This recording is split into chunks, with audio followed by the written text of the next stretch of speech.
Muy buenas tardes a todos. Les doy la más cordial bienvenida a este webinar titulado Tutela efectiva de los derechos del contribuyente en el Código Procesal Tributario. Es un gusto contar con su participación en este espacio de reflexión y aprendizaje en el que abordaremos un tema fundamental para el fortalecimiento del Estado de Derecho y la consolidación de una relación más justa y equitativa entre la administración tributaria y los ciudadanos. En esta jornada contaremos con la valiosa participación del magistrado Rafael Brown, quien nos compartirá su conocimiento y experiencia sobre esta materia clave. Nuestro invitado es licenciado en Derecho y Ciencias Políticas por la Universidad de Panamá. Cuenta con magíster en Gestión Fiscal por la Universidad Especializada del Contador Público Autorizado, UNESP. Magíster en Derecho Comercial por la Universidad Laureate International Universities, UIP. Cuenta con especialización en Derecho Penal Económico y Compliance Penal por la Fundación General de la Universidad de Salamanca, España. Posee especialización en tributación por la Universidad Especializada del Contador Público Autorizado, UNESPA. Cuenta con un título de posgrado en Derecho Comercial por la Laureate International Universities, UIP. Del mismo modo, nuestro invitado ha participado en diferentes cursos, entre ellos, Programa Piloto de Uso Indebido de la Tecnología en Delitos Financieros por la Academia Internacional para la Investigación de Delitos Fiscales y Financieros de la OCDE, Escuela de Formación Guardia di Finanza en Ostia, Italia. Programa de especialización presencial titulado Lucha contra el lavado de activos, tendencias actuales, enjuiciamiento de casos y desafíos que plantean los criptoactivos, dictado por la Academia Latinoamericana de la OCDE para la investigación de delitos financieros y tributarios en Buenos Aires, Argentina. También ha participado en el programa piloto de gestión de casos importantes en materia de fraude tributario y lavado de activos, dictado por la Academia Internacional para la Investigación de Delitos Fiscales de la OCDE, Escuela de Formación Guardia di Finanza en Ostia, Italia. Curso de Corrupción, Detección, Prevención, Represión, dictado por la Escuela Nacional de la Magistratura de Francia. Nuestro invitado también ha ocupado diversos cargos, entre los que destacan jefe del Departamento de Jurídico Tributario de la Dirección General de Ingresos, director de Asesoría Legal del Consejo Municipal de Panamá. Actualmente es el magistrado presidente del Tribunal Administrativo Tributario. Con ustedes, el magistrado Rafael Brown.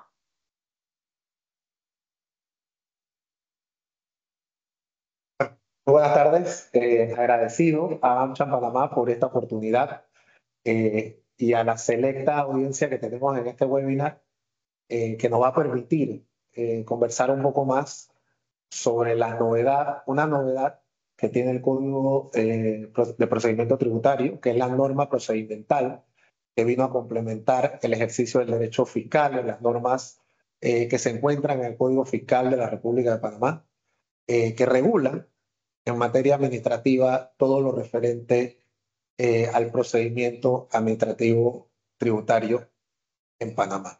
En primera instancia, quiero conversarles un poco sobre cuál es la finalidad del Código de Procedimiento Tributario y también un poco sobre la labor del Tribunal Administrativo Tributario a modo de introducción. El Tribunal Administrativo Tributario es un organismo de control autónomo e independiente con presupuesto propio que se crea en su artículo y establece en el Código de Procedimiento Tributario, en el artículo 323, que se crea para garantizar los derechos del contribuyente y que haya una igualdad en la relación fisco-contribuyente. ¿Qué quiere decir esto? Que este es un tribunal garantista cuya principal misión es preservar y garantizar los derechos del contribuyente. Nosotros no manejamos temas de recaudación ni participamos en la recaudación. Así como no favorecemos la recaudación, no tenemos la capacidad de afectar la recaudación porque el tribunal no fue creado con ese objetivo. El objetivo del tribunal era que no hubiera una institución omnipotente sin ningún control que fiscalizara los ingresos de los contribuyentes y no hubiera un contrapeso. Entonces, de esta manera nos convertimos en un colaborador que provoca o produce que el contribuyente pueda acercarse con tranquilidad y registrarse ante la administración tributaria porque sabe que hay un organismo que tutela de manera efectiva sus derechos a través de lo que establece el Código de Procedimiento Tributario. Entonces, dicho esto, tenemos que hablar un poco de cuáles son esos mecanismos de tutela efectiva. Perdona, creo que se adelantó una diapositiva. Sí, la diapositiva atrás. Exacto. A manera de introducción, ¿qué viene siendo el tema o la palabra tutela? Cuando hablamos de tutela, hablamos de protección de derechos o de alguna manera, administración de los derechos de una persona, ya sea natural o jurídica. Esta tutela judicial efectiva, ¿qué permite? Que el contribuyente pueda acceder a un tribunal imparcial que garantice que va a obtener una respuesta justa en un plazo razonable a esa disputa que pueda tener con la administración tributaria con respecto a algún tributo de lo que administra la Dirección General de Ingresos y que no se esté de acuerdo en la decisión que se haya tomado en ese momento, ya sea en la resolución originaria o a través del recurso de reconsideración. El objetivo de esta tutela es examinar o contar con herramientas que contribuyan a una resolución más ágil y garantice los conflictos tributarios y reforzar los principios de legalidad y derecho a defensa. Antiguamente, el contribuyente estaba muy expuesto a lo que determinara la administración tributaria. Existía un tribunal de apelaciones y consultas, pero que se encontraba dentro del mismo Ministerio de Economía y Finanzas. Esto no creaba definitivamente una sensación de justicia, principalmente cuando el contribuyente no resultaba favorecido en una decisión. Así que, mediante Ley 8 de 2010, se crea el Tribunal Administrativo Tributario que inicia funciones al año siguiente, el 1 de junio de 2011. Posteriormente, ya en el año 2019, se aprueba el Código de Procedimiento Tributario de ahora en adelante, CPT, para que podamos agilizar un poquito la presentación, mediante Ley 76 de 2019. Como les expliqué, en su artículo 323 establece cuál es el objetivo del tribunal. Dentro del título cuarto del CPT se regulan acciones de tutela de derechos del contribuyente, tales como el procedimiento de queja, que tiene que ver con los funcionarios de la administración tributaria, el procedimiento especial de reclamo por vulneración de derechos, que ya hablamos entonces del director, los funcionarios que administran jefaturas del departamento, porque no todo lo que sale mal, no toda vulneración de los derechos del contribuyente tiene que ver directamente con el director general de ingresos. Puede, de alguna manera, generalmente haber alguna responsabilidad solidaria, pero también con este procedimiento especial se encuentra específicamente la dirección o la subjefatura que puede estar provocando esa vulneración de los derechos del contribuyente. Y finalmente, dentro del ejercicio de este derecho a tutela se encuentra el procedimiento abreviado, que es lo más novedoso que ha implementado el Código de Procedimiento Tributario. Es un procedimiento con el que no cuenta ni la jurisdicción civil, ni la jurisdicción penal, ni la jurisdicción laboral, ni ninguna otra jurisdicción de la República de Panamá. Y como lo pasaremos a explicar más adelante, este procedimiento implica que haya un resarcimiento económico de acuerdo al derecho de daños que está establecido en la República de Panamá en el Código Civil. Entonces, miren lo novedoso de esta norma. Hablamos de una norma que provoca, que permite que este tribunal administrativo tributario, a través del derecho de daños establecido en los artículos 1644, 1644A y 1645 del Código Civil, que fue reglamentado mediante el acuerdo 003 de 2020, del 13 de febrero de 2025 por este tribunal, puede resarcir los daños y perjuicios que supuestamente o presuntamente por el actuar de la Dirección General de Ingresos puede haber sufrido un contribuyente. Entonces, en ese sentido, iniciamos con el recurso X. ¿Cuál es el objetivo, la finalidad de este recurso?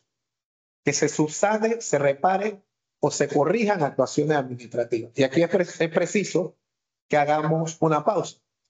¿Por parte de quién se subsane, se reparen y se corrijan estas actuaciones? Por parte del funcionario. Pero más allá de que se subsanen, porque se consideran de alguna manera irregulares, leseferistas en cuanto a las actuaciones y los procedimientos que debe llevar tanto del director general de ingresos hasta el funcionario más humilde de la Dirección General de Ingresos que puede encontrarse de repente en archivo y correspondencia. Pero son actuaciones que pueden afectar al contribuyente. Este procedimiento de queja permite que a través de la figura del defensor de contribuyente, dicho sea de paso, la jurisdicción administrativa tributaria en la República de Panamá debiese estar integrada por los juzgados tributarios y luego el Tribunal Administrativo Tributario con la participación del defensor del contribuyente. Sin embargo, desde hace 6 años que se expidió la ley y se publicó en Gaceta Oficial, no existió la voluntad política de integrar de manera completa la jurisdicción administrativa. Esto causa, en efecto, una distorsión en cuanto a la tutela de los derechos del contribuyente. Porque, por ejemplo, en el caso del procedimiento de queja, este se refiere a que debe ser presentado ante el defensor del contribuyente, quien dentro de un tiempo de 5 días debe correr traslado al superior jerárquico del funcionario. Si es el director de ingresos, sería el viceministro de Economía y Finanzas. Y cualquier otro funcionario dentro de la administración tributaria, entonces completaría el director. Este superior jerárquico tendría el plazo de 15 días hábiles para ordenar la subsanación o corrección de la actuación. Y a la vez, según la gravedad de la falta cometida por el funcionario, que haya una amonestación escrita, una suspensión del ejercicio del cargo sin derecho a sueldo por 3 días o una destitución del funcionario responsable. Esta resolución de sanción se le notificará tanto al Tribunal Administrativo Tributario, al defensor del contribuyente y al funcionario responsable. De allí que cobra capital importancia que se cree la figura del defensor del contribuyente. Y hay una particularidad, porque a pesar de esta normativa ser una normativa interesante, ser una normativa innovadora, de alguna manera el no crear la Defensoría del Contribuyente echa por el suelo esta iniciativa. Entonces, nosotros cada vez que conversamos de estos temas, cada vez que tenemos la opinión de tocarle en un foro, de alguna manera tratamos de enviar un mensaje a la administración tributaria de que se cree la figura del contribuyente. Que como dije, el código no es perfecto. A nuestro juicio, el Tribunal Administrativo Tributario, por disposición del Código de Procedimiento que así lo establece, es el único tribunal superior de las jurisdicciones que existen en Panamá que no nombra a sus inferiores jerárquicos. ¿Qué quiere decir esto? En todas las demás jurisdicciones, el juez superior nombra a los jueces inferiores. En este caso, los jueces tributarios son designados por la administración tributaria. Entonces, de alguna manera, es una norma que es imperfecta, que hay que corregir, porque no debe estar en manos de quien debe ser revisado, designar al funcionario que lo va a revisar. Entonces, eso es algo que no existe en ninguna otra jurisdicción. Y también la Dirección General de Ingresos o el Ministerio de Economía y Finanzas nombra al defensor de contribuyentes. Situación que es lo mismo que el tema de los jueces tributarios. Así en palabras vernaculares, nosotros en Panamá, como buen país de costa, tenemos muchos dichos vernaculares, entonces creo que estamos poniendo al ratón a cuidar el queso. Y definitivamente es parte de la normativa que requiere de alguna manera una reforma al Código de Procedimiento Tributario que nosotros seguimos considerando que es la herramienta más valiosa que se pudo haber creado en favor de los derechos del contribuyente y que equilibró esa balanza fisco-contribuyente. No teníamos una norma de procedimiento desde el año 1956 con la creación del Código de Procedimiento Tributario. ¿Qué quiere decir esto? Perdón, del Código Fiscal, el cual contenía normas de procedimiento que eran las aplicables al procedimiento aduanero. Y esas normas de procedimiento eran aplicadas también al procedimiento fiscal. Entonces, era una especie de híbrido bien extraño, pero que rigió o que manejó el procedimiento tributario durante los últimos, si la matemática no me falla, 43 años. Entonces el código vino pues a resolver, no, más de 43 años, 60 alrededor de 62 años, tuvo esa normativa dándose de esa manera. Entonces, a pesar, como no me voy a cansar de repetirlo, de que esta es una herramienta innovadora, pues requiere de algunas reformas para perfeccionar.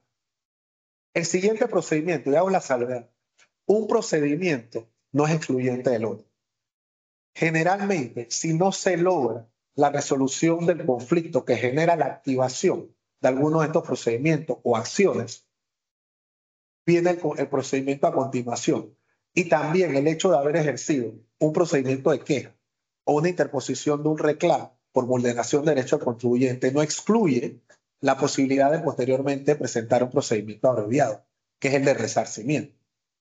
Entonces, si verán, cada procedimiento que va iniciando esta tutela de derecho del contribuyente va generando la prueba para el procedimiento que viene a continuación. Porque si yo a través del procedimiento de queja logro probar de alguna manera una infracción de los deberes de un funcionario encargado de administrar de alguna manera alguna acción en favor del contribuyente, eso se constituye de alguna manera en una prueba para el reclamo por vulneración de derecho del contribuyente. Porque como vieron anteriormente, el director o el superior jerárquico, aparte de sancionar al funcionario según la gravedad de la falta, también debe resolver la situación que afectó al contribuyente. Pero si eso no sucede, entonces existe el procedimiento especial de reclamo por vulneración de derecho establecido en el artículo 377 del Código de Procedimiento Tributario, CPT, en que el afectado, si se considera que se vulneró algún derecho contenido en el artículo 381, que es, pero vamos, como ese artículo lo tenemos que leer, artículo acápite por acápite, hacemos solamente mención por el momento, pero los derechos del contribuyente se encuentran consagrados de manera plena en el artículo 381. Entonces, si se vulnera alguno de esos derechos, el contribuyente puede accionar a los 10 días hábiles ante el Tribunal Administrativo Tributario. Aquí también tengo que hacerles una salvedad. Fíjense, el código habla de términos. Sin embargo, no es la primera vez que una norma de procedimiento tributario habla de términos cerrados. El primer ejemplo que teníamos, de términos cerrados para elevar a conocimiento del Tribunal Tributario alguna situación de la Dirección General de Ingresos. Eso, como ejemplo, lo teníamos en el antiguo artículo 1185 del Código Fiscal, que establecía la apelación per saltum ante el silencio administrativo negativo, que se entendía como negativo, de la DGI en resolver un recurso de reconsideración, una solicitud o alguna queja del contribuyente. Ese artículo permitía, pasados 4 meses, dentro de los 15 días siguientes, elevar al Tribunal Administrativo Tributario alguna acción para resolver esa situación. Sin embargo, en sendas consultas que se hicieron a la Procuraduría de la Administración, el procurador de la Administración, como intérprete o como abogado del Estado panameño, determinó que era potestad del Tribunal Tributario, pasados esos 15 días, recibir esos procedimientos y acoger competencia. En ese sentido, el criterio de este magistrado presidente,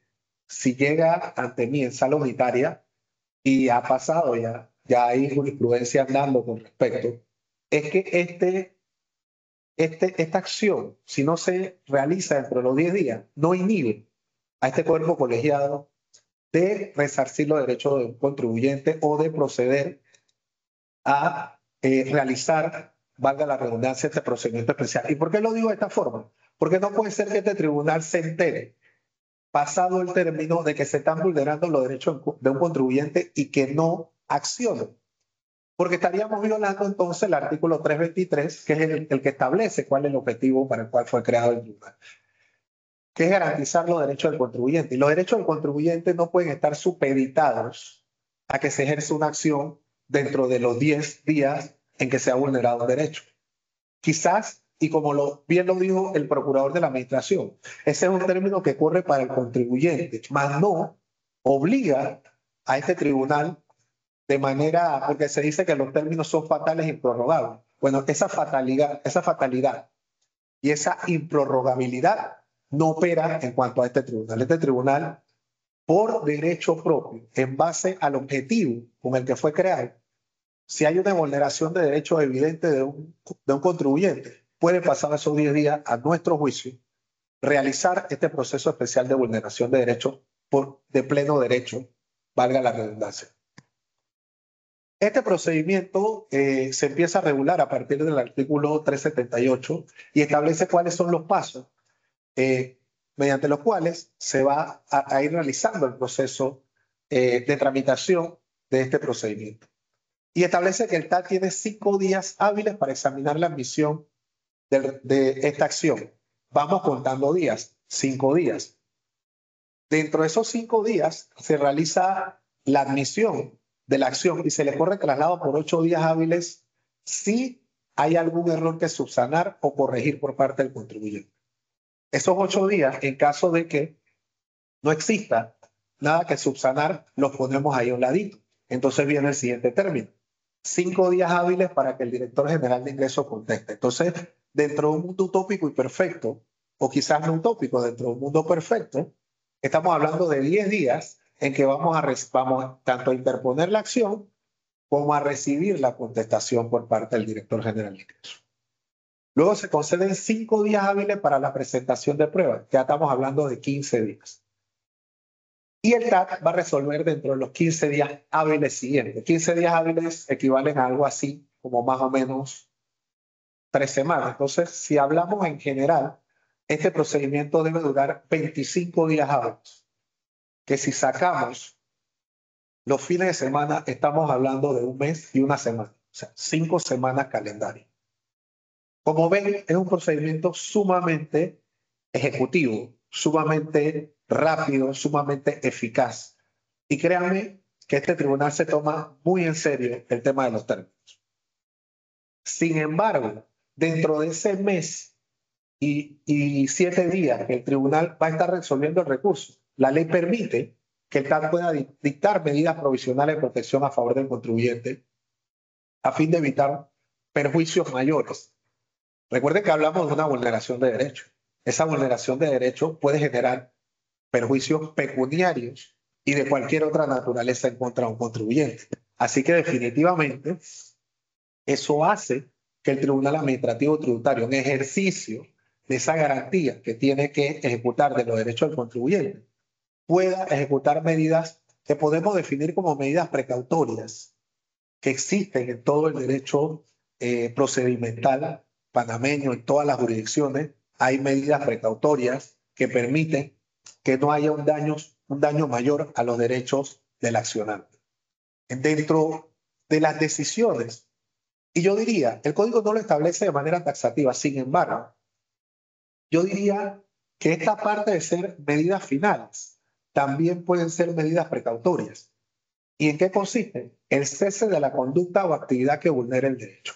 Por ejemplo, si una ejecución ante los jueces de jurisdicción coactiva puede estar incurriendo en una vulneración de derecho, el tribunal puede ordenar de manera precautoria que cese esa ejecución hasta tanto no se dilucide o no se ventile la acción de vulneración de derechos por parte del tribunal. Como también puede, en su decisión final, cesar esa conducta. Se pueden restablecer los derechos vulnerados por parte de la administración. Se puede obligar a entregar información que la administración le esté negando al contribuyente y que, por supuesto, sea atinente a el propio contribuyente, porque tampoco es que se pueda pedir la información de otro que está resguardada por el secreto, porque nosotros en Panamá tenemos el secreto tributario, el velo tributario.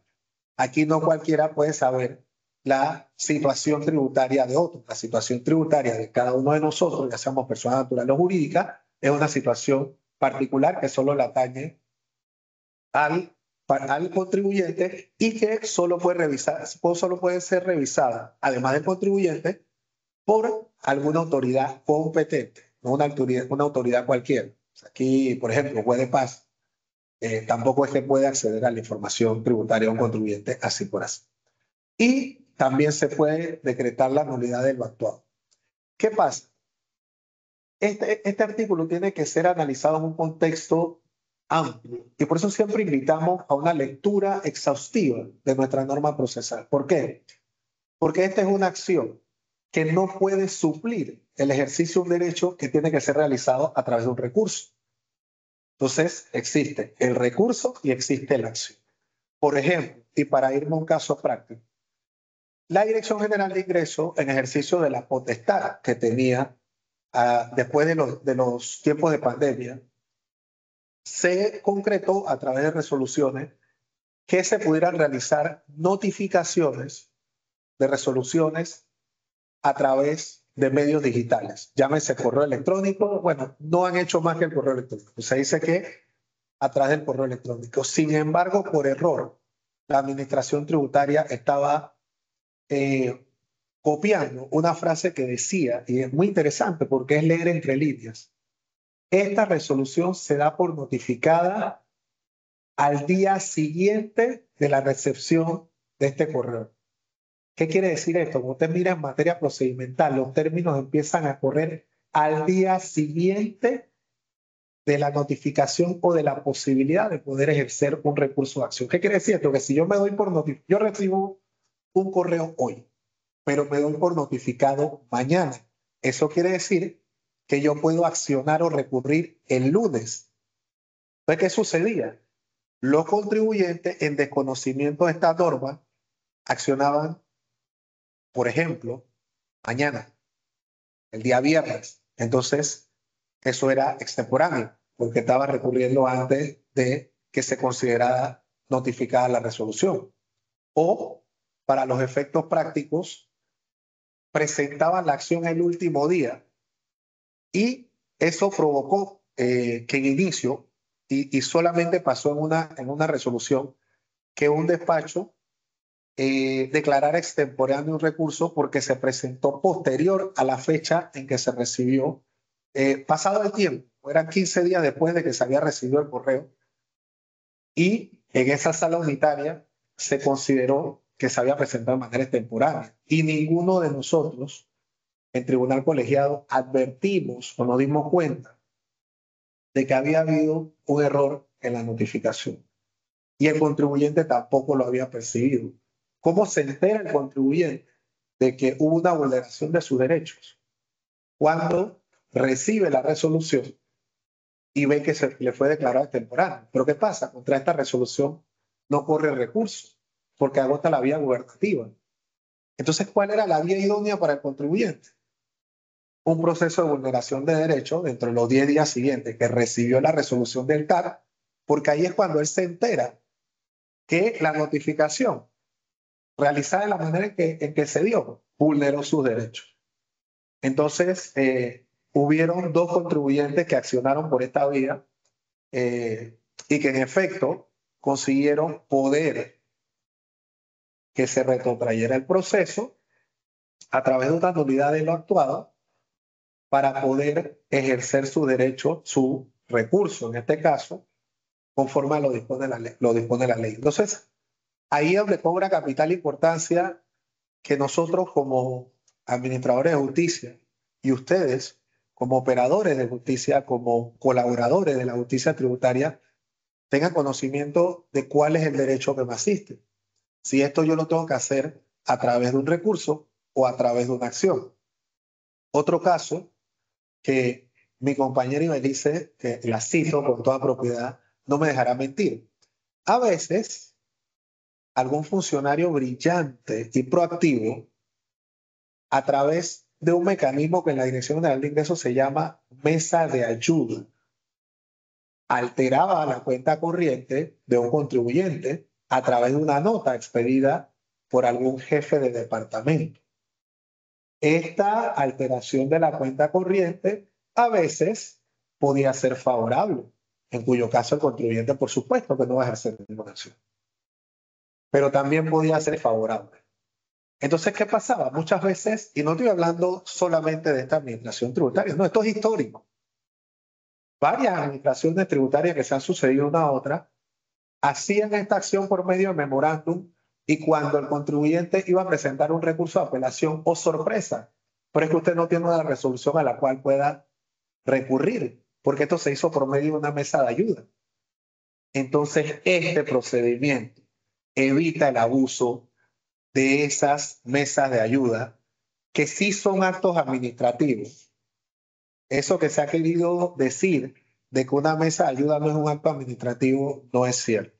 Cualquier acción, cualquier situación que afecte derechos sustantivos, inclusive subjetivos, de un contribuyente, tiene la forma de un acto administrativo.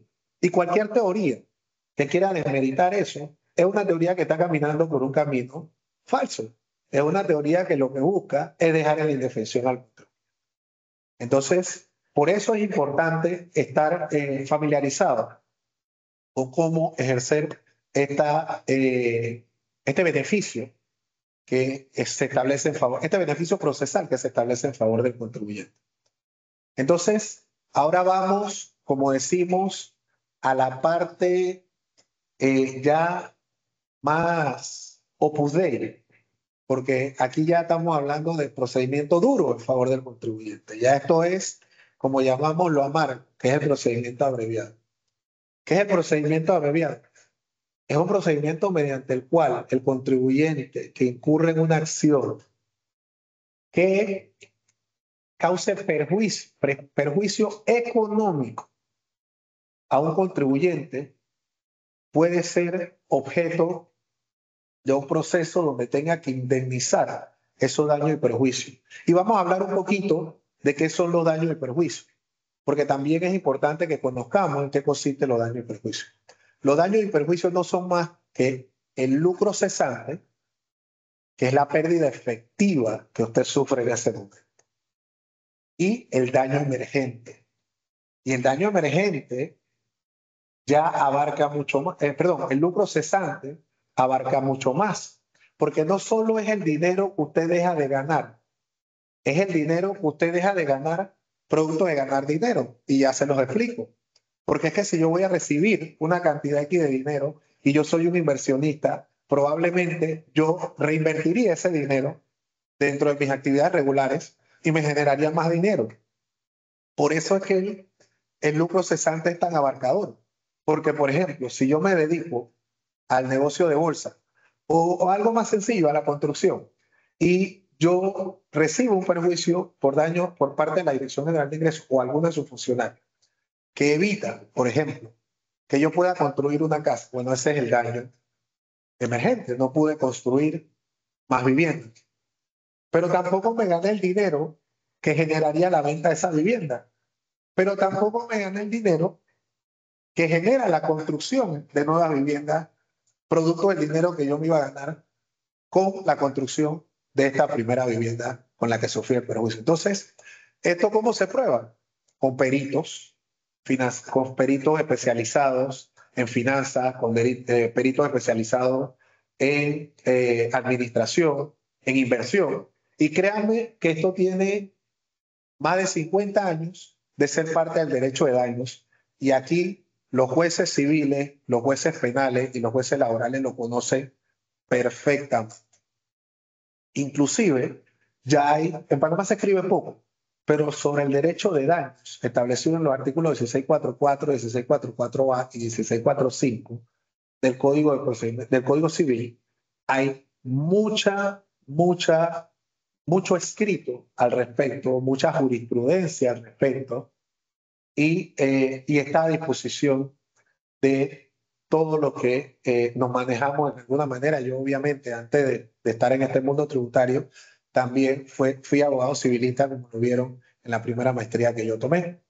Así que esta resolución, volviendo ya acá al artículo 379 del Tribunal Administrativo del TAN, debe emitirse en un máximo de 90 días e incluso puede incluir la indemnización. O sea que estamos hablando de que entre un proceso y otro, en un máximo de 6 meses, ya estamos hablando de un resarcimiento de daños y perjuicios, en que el funcionario responsable de algún prejuicio en contra de un contribuyente, que un contribuyente se sienta vulnerado, puede inclusive obtener una indemnización. Y miren, yo tuve un webinar hace poco donde conversamos al respecto de esto. Y obviamente algún funcionario que se sentía pues afectado me hizo una pregunta en la fase de pregunta y respuesta y me dice que entonces los funcionarios iban a trabajar con miedo. Para nada. Si usted cumple con las normas de derecho administrativo, si usted cumple con el manual de servicios, Si usted cumple con las labores que le son asignadas, ¿por qué va a trabajar con temor? Así como este tribunal garantiza los derechos del contribuyente. Si estos no han sido vulnerados, ¿por qué tendríamos que sancionar a un funcionario? Si este es un tribunal de justicia, y justicia es dar a cada uno lo que le corresponde. Esa es la interpretación más laxa del término justicia. Entonces, ¿por qué habría temor de que este tribunal, como lo ha hecho muchísimas veces en los procesos que se elevan a conocimiento de este tribunal, diga la Dirección General de Ingresos tiene la razón o este funcionario no ha vulnerado derechos efectivos de un contribuyente? Entonces, señores, señoritas, señoras, funcionarios de la Dirección General de Ingresos, muchos de los cuales conozco y conozco su trabajo, una institución que conozco con las carencias que funciona, con las limitaciones que funcionan y que realmente de alguna manera realizan un apostolado. Porque para mí los jueces de jurisdicción coactiva se la ven difícil. Estamos hablando de 4 jueces que tienen que ejecutar a una población económicamente activa, en el caso de que tenga la administración alguna reclamación en contra de ellos, de cientos de miles de personas. Entonces, no podemos tampoco satanizar al funcionario, pero sí es hartamente conocido de que procedimientos como estos, la creación de un código de procedimiento tributario garantista para el contribuyente, surge por los abusos.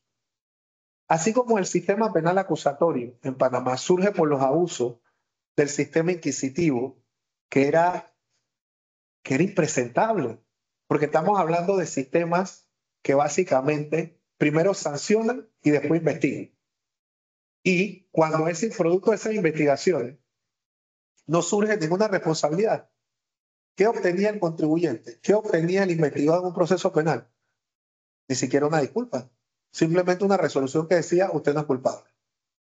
Y entonces tenía que usted verse en la penosa necesidad de demandar al Estado. Y todos los que en alguna medida hemos estado involucrados en un juicio contra el Estado sabemos que te cuesta, probablemente eso lo hereden tus nietos. Porque en esta vida, no, con la expectativa de vida de los panameños, que es alta, nosotros andamos por los 81 años por allá, no va a lograr justicia. Entonces, por eso se tuvieron que crear sistemas garantistas en favor de cada uno de los accionantes, no, independiente de la jurisdicción en que se trate. Entonces, a este código no hay que tenerle miedo, a este código no hay que derogar, a este código hay que perfeccionar, a este código hay que crearle las herramientas para que pueda funcionar con los objetivos para los cuales fue pedido. Aquí hay que crear, y no me voy a cansar de decirlo, la Defensoría del Contribuyente, los jueces tributarios y perfeccionar el nombramiento de estos funcionarios. ¿Por qué? El defensor del contribuyente debe surgir de las asociaciones de protección del contribuyente. Debe surgir de las agrupaciones de tributaristas. Ese es el conjunto de operadores que deben hacer la propuesta de la designación de un defensor del contribuyente. Y la facultad puede seguir siendo del ministro de Economía y Finanzas, pero con una terna, porque en Panamá no gustan las ternas, propuesta por estos organismos externos, pero que colaboran con la Administración de Justicia Tributaria. Y en el caso de los jueces tributarios, ahí no hay mayor discusión. Ahí no se puede limitar los derechos del tribunal, porque digámoslo, y digamos las cosas como son. El tribunal, cualquier tribunal de control, le va a ser incómodo al controlado. Y eso es algo que psicológica y sociológicamente nosotros que estamos de este lado tenemos que entenderlo. Nosotros tenemos que entender que aquí había una costumbre antes de estos 14 años de que pues la Dirección General de Ingresos era el cuco, ¿no? Usted se come los vegetales, viene el cuco, usted se va a dormir temprano, viene el cuco. Entonces así era, usted pagaba los impuestos como señalaba la General de Ingresos, como les parecía a la Dirección General de Ingresos, y punto. Ahora hay un organismo de control y sabemos que 14 años es muy poco para que la administración tributaria se acostumbre a que hay un organismo de control. Pero vamos caminando. vamos caminando en la dirección correcta. ¿Qué establecen los artículos 1644, 1644A y 1645 con respecto al derecho de daños? Y pertenecen al Código Civil. El que por acción o omisión cause un daño a otro, interviniendo culpa o negligencia, está obligado a reparar el daño. Yo sé que somos tributaristas. ¿Qué es la culpa? La culpa es la imprudencia, la ignorancia inexcusable y redundaron en la terminología la negligencia. Eso en conjunto es lo que nosotros señalamos como culpa. En la culpa, usted no tiene la intención de causar un daño, pero efectivamente lo causa por imprudencia, por impericia, por negligencia. Por ejemplo, si usted pone a cargo de la cuenta corriente a un funcionario que no maneja el sistema y este funcionario retrasa, demora la captación de una resolución judicial que favorece, de una resolución de este tribunal que favorece al contribuyente o de una reclamación del contribuyente, le está causando un daño. Pero no se lo está causando porque el funcionario es malo o porque el funcionario quiere actuar de manera incorrecta. No, es que el funcionario, por impericia, por ignorancia, no sabe cómo introducir esta reclamación del contribuyente al sistema. Sin embargo, esto genera una responsabilidad civil que tiene que ser resarcida. Asimismo, si la acción o omisión fuera imputable a dos o más personas, cada uno es solidariamente responsable. Ahí es donde le digo que siempre el director de ingresos, el jefe de departamento y los supervisores van a mantener algún grado de solidaridad, o en la mayoría de los casos van a mantener algún grado de solidaridad por las obligaciones de supervisión que se tienen como superiores de los funcionarios de la DGI de los perjuicios que se hayan causado. De ahí pasamos al artículo 1644A, que señala que dentro del daño causado se complete tanto como el material como moral. Y curioso, el daño material es la afectación tal cual yo se las expliqué, daño emergente y lucro cesante. Pero el daño moral es la afectación en los sentimientos, en el honor y en la creencia de la reputación. ¿Y por qué esto es importante? Porque, por ejemplo, si usted lo investiga dentro de un proceso de defraudación, porque se realice por alguna persecución política, por ejemplo, eso produce un daño moral en el goodwill de las empresas. Y yo sé que en Panamá no estamos acostumbrados al goodwill, pero aquí, en estos casos, hay un daño reputacional. Y el daño reputacional es susceptible de que uno le dé una valoración económica, de que uno le dé una valoración monetaria. Y vuelvo y digo, estas normas son de 1970, o sea, tienen 56 años de aplicación y se conoce perfectamente cómo se tasa el daño moral. Entonces, aquí se habla, cuando se cometa el daño moral, el responsable deberá repararlo mediante indemnización en dinero, con independencia de que se haya causado un daño material. Entonces, estamos hablando de afectación material y de afectación, valga la redundancia, afectiva, de daño reputacional. Ya se acaba, no pasa nada, usted pues es inocente y qué pena por haberlo sometido a este proceso.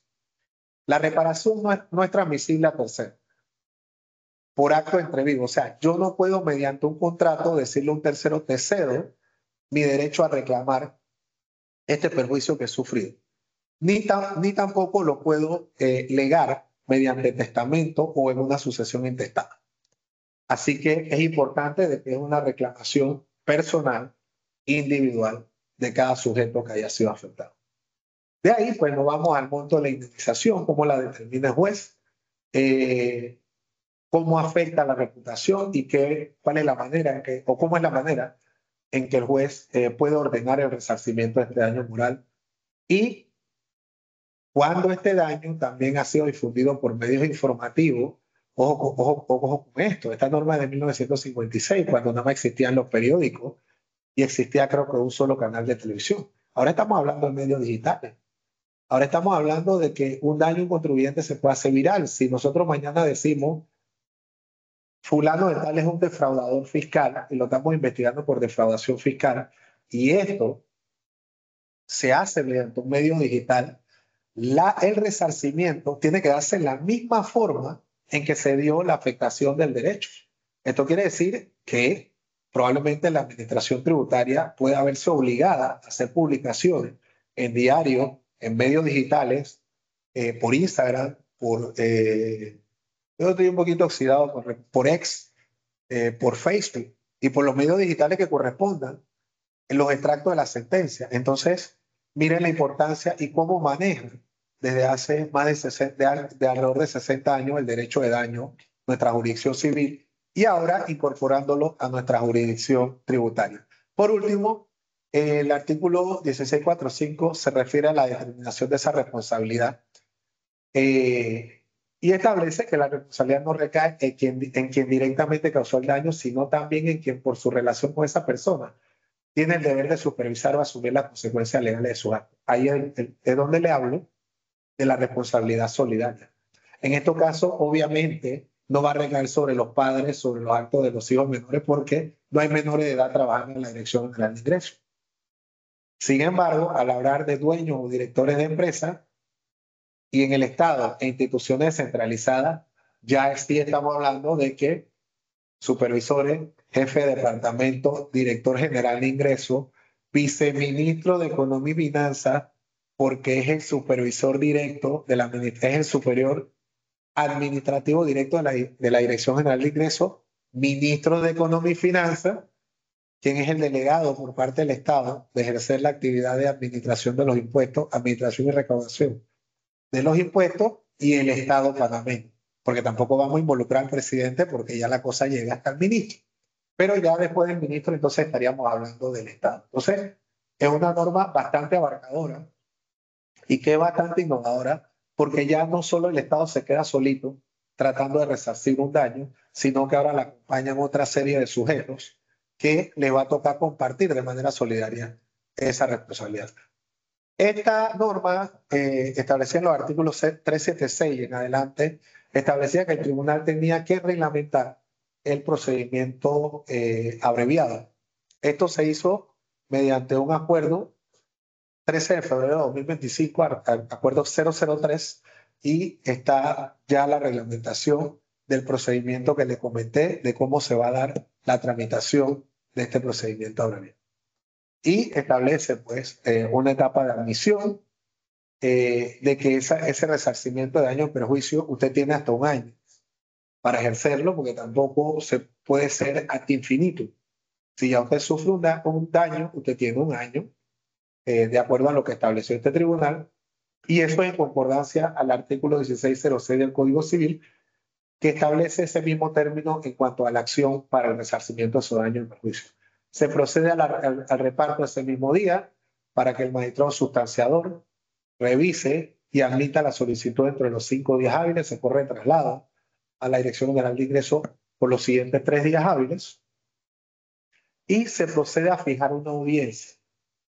Ese es otro aspecto innovador, porque ante el tribunal colegiado, el funcionario, el supervisor, el jefe de departamento, inclusive el propio director general de ingresos, tienen la posibilidad de defenderse o, o de dar poder para tener un defensor particular.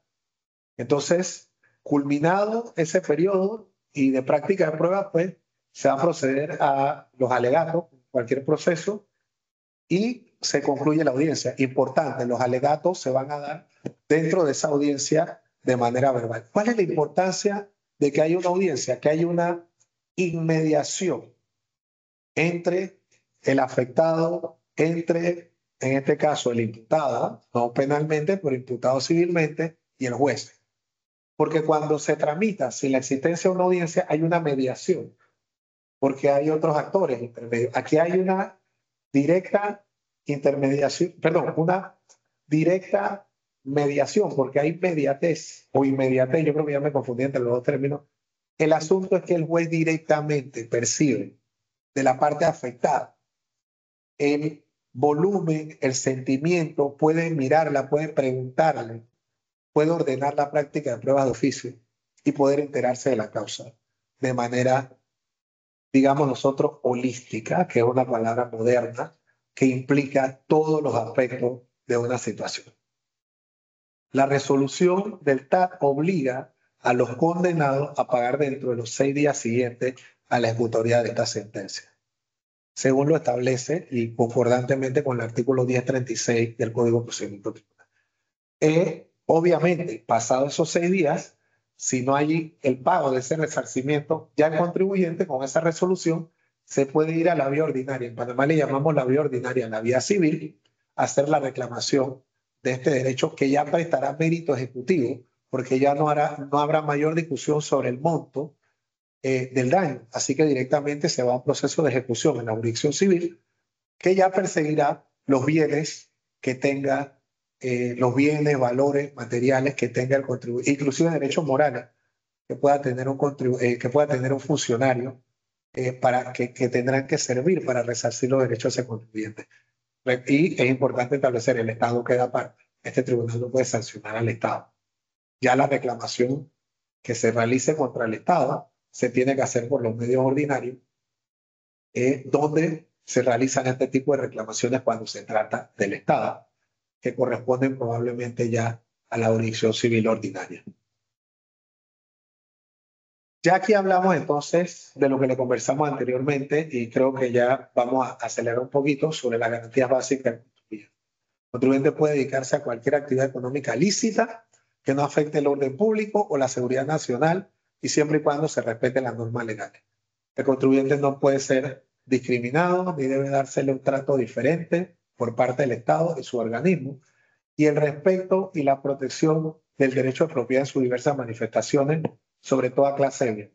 Recuerden, esto se refiere principalmente a que no puede haber confiscación de equipos electrónicos, no puede haber confiscación de locales en que se ejerzan actividades económicas y en general no se puede realizar actuaciones que de alguna manera conculquen el derecho a realizar su actividad económica por parte del contribuyente.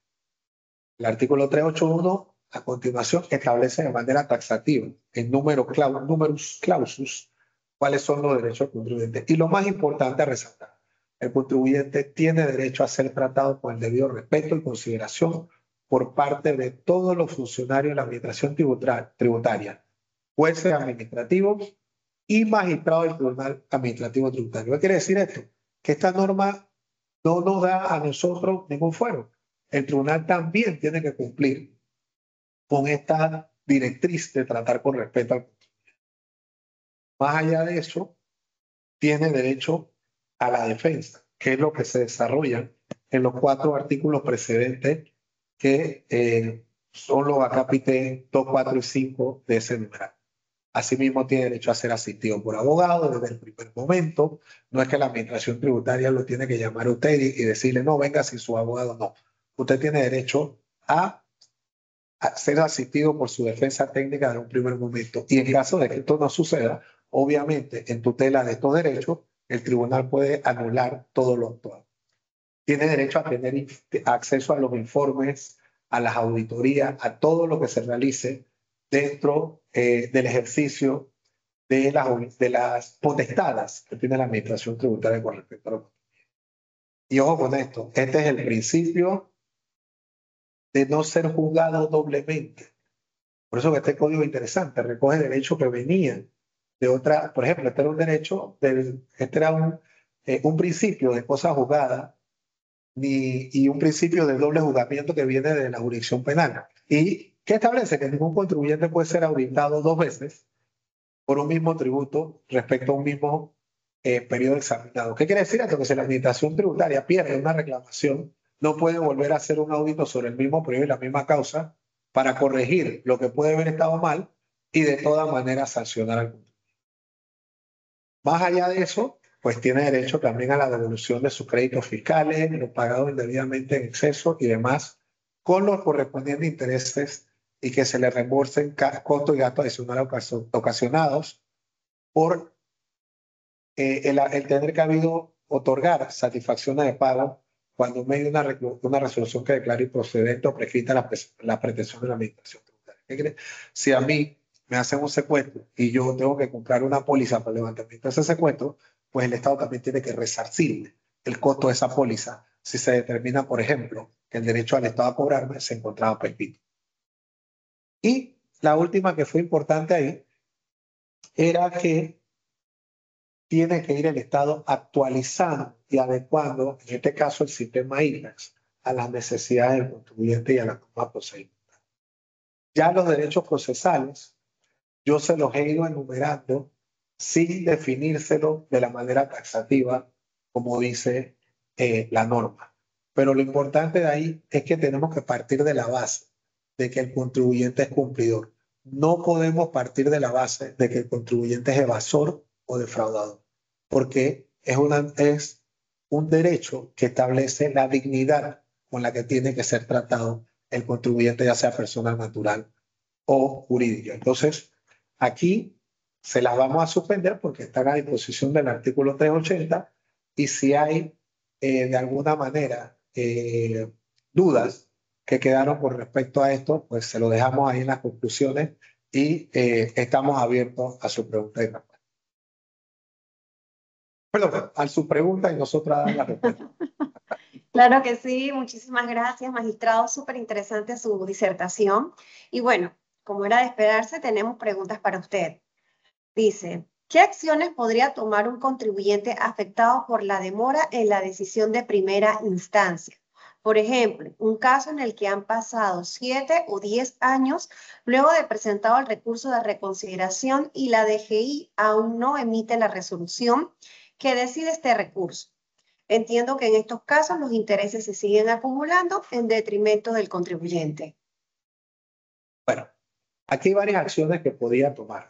Antiguamente existía el artículo 1185 del Código Fiscal que establecía que la DGI tiene el término de 4 meses para decidir cualquier acción, solicitud o recurso que presentara el contribuyente ante la Dirección General de Ingresos. Pasado ese tiempo, es parte de lo que yo le conversé, el contribuyente podía acceder dentro de los 15 días siguientes al Tribunal Administrativo Tributario. Nuestros tiempos de resolución oscilan entre 6 meses y 1 año, dependiendo de la complejidad de los procesos. Actualmente, ese derecho se recoge en el artículo 343 con respecto al recurso de reconsideración y creo que con respecto a las solicitudes y quejas, yo tengo una memoria bien infiel, ¿no? Puede andar por el artículo 118 del Código de Procedimiento, pero en cuanto a los recursos de reconsideración, está en el artículo 243 que ya se considerará que ese recurso ha sido negado y usted puede acceder directamente al Tribunal Administrativo Tributario. Ojo, tanto el recurso, perdón, tanto el artículo 285 como el artículo 243 hablan de términos de 15 días. Sin embargo, ya ha sido harto superado por este tribunal el tema de que este cuerpo colegiado puede de mutuo propio acoger la competencia aunque haya pasado de ese término. ¿Y por qué? Porque si la Dirección General de Ingresos no ha mostrado interés en resolver una causa, inclusive pasado el tiempo en que él puede cobrar el impuesto de que trata esa causa, entonces ¿por qué atar al contribuyente a ese viacrucis de tener que esperar 10, 15, 20 años a que se le resuelva, por ejemplo, un alcance en el impuesto de renta? Si pasado esos 20 años es incobrable ya la cuenta. Entonces, ya usted se viene directamente mediante un recurso de apelación al Tribunal Administrativo Tributario, sigue el artículo 243, e inclusive presenta dentro de su apelación una excepción de prescripción, porque esa causa ya no puede ser cobrada. Y muchos le dirán, pero es que no puede ser cobrada porque usted interpuso un recurso de reconsideración y estaba en suspensión. Si bien es cierto, el recurso de reconsideración suspende la ejecución, en este caso hablemos de una liquidación adicional, lo menos cierto es que ya este tribunal ha establecido que la Dirección General de Ingresos no puede exceder el término que tiene para cobrar la deuda en la resolución de un recurso de reconsideración. Porque si usted tiene 5 años para cobrar un impuesto de renta o 7 años, porque viene anterior a la entrada en vigencia del código, no tiene ninguna lógica que usted se tarde 8 años en resolver el recurso de reconsideración cuando es por una situación imputable a la Dirección General de Ingresos, que ella misma no ha podido realizar el cobro de un periodo con respecto a un impuesto determinado. Entonces ya este tribunal ha dispuesto mediante jurisprudencia, basado en jurisprudencia de nuestra Corte Suprema de Justicia, que no se puede abusar del tiempo en que se debe resolver un recurso de reconsideración.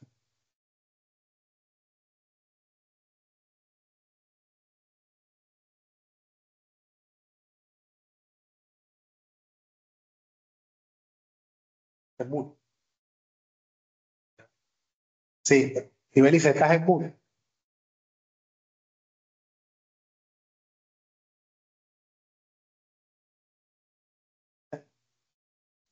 Gracias. Hola, El Ibelice. micrófono. Sí, Ahora ya. sí.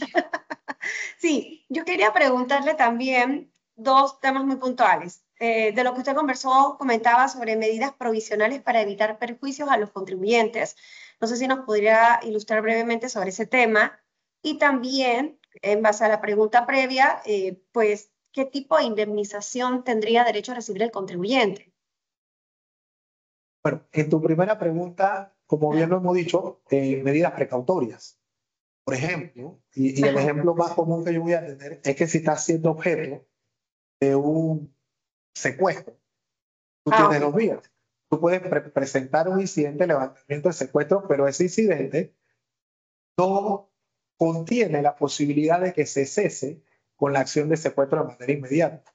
Pero a la vez que tú pudieras presentar este incidente de levantamiento de secuestro, también pudieras presentar una acción de vulneración de derecho para que este tribunal diga, bueno, acumulo tanto el incidente de levantamiento como la acción de vulneración de derecho y eso me permite ejercer una medida precautoria. ¿Sabe qué? Levanto el secuestro temporalmente o te permito seguir operando, porque tampoco es levantar el secuestro y que el dinero se vaya. Pero por lo menos decir, ok, te reservo esta suma para que puedas seguir operando, pagando tu planilla y pudiendo seguir con tu actividad mientras nosotros resolvemos. Esa es una de las que pienso yo, porque acuérdate que esto es muy nuevo. Entonces, Sí. yo ahorita, por ejemplo, pudiéramos hablar de que se otorga un pagizal. Porque, por ejemplo, si estamos en una exoneración que tiene 10 años o 3 años o 2 años que no ha sido resuelta, pero yo necesito hacer una transacción con mi finca. Yo puedo presentar una vulneración de mi derecho por la demora en resolver eso. Entonces, ¿qué podría hacer el tribunal? Expedir un pajisalvo, este pajisalvo refrendado. Pudiera este tribunal decirle al tribunal, perdón, a la DGI, expide un tribunal, un pajisalvo refrendado limitado a que se pueda realizar una hipoteca o limitado a que se pueda realizar tal transacción que es la que el contribuyente necesita. Entonces, todas estas son acciones que cuando las miras en un contexto pueden evitar que el contribuyente sufra un perjuicio exagerado en razón ya sea de la falta de decisión o también del actuar imprudente de la administración tributaria. Y la segunda pregunta que era, ves que mi memoria es infiel, la segunda pregunta ¿cuál era? La segunda pregunta era más que nada el tipo de indemnización al que pudiera tener derecho el contribuyente. Pecuniaria. Esto es un asunto meramente fenicio, de dinero. La indemnización es pecuniaria y Ajá, no se limita solo a lo pecuniario, ajá, también puede ser moral.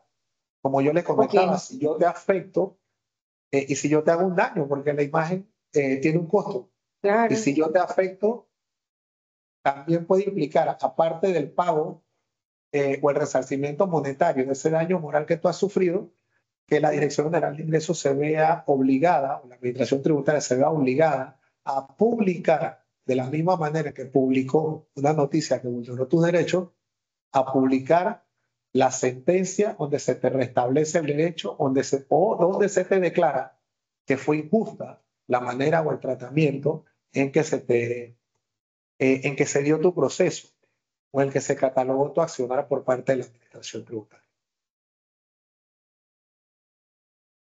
Ok, bueno, muchísimas gracias. De momento, pues no tenemos más preguntas en el chat, así que pues creo que su exposición ha quedado bastante clara para la audiencia y bueno, Gracias por mantenernos al día con todas estas normas que son, la verdad, que novedosas para Panamá. Y bueno, veremos cómo transcurre el desarrollo de las mismas.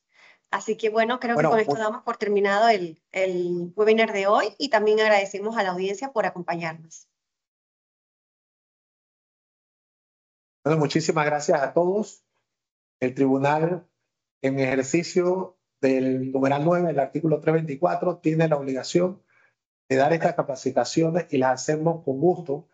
Así que siempre que nos inviten, con mucho gusto vamos a estar en la Claro que disposición sí. Cuente de, con de eso, debatir licenciado, sobre que estos temas. por ahí lo volvemos a invitar. A sus órdenes. Bueno, un gusto haberle visto por esta vía y gracias a todos. Hasta luego.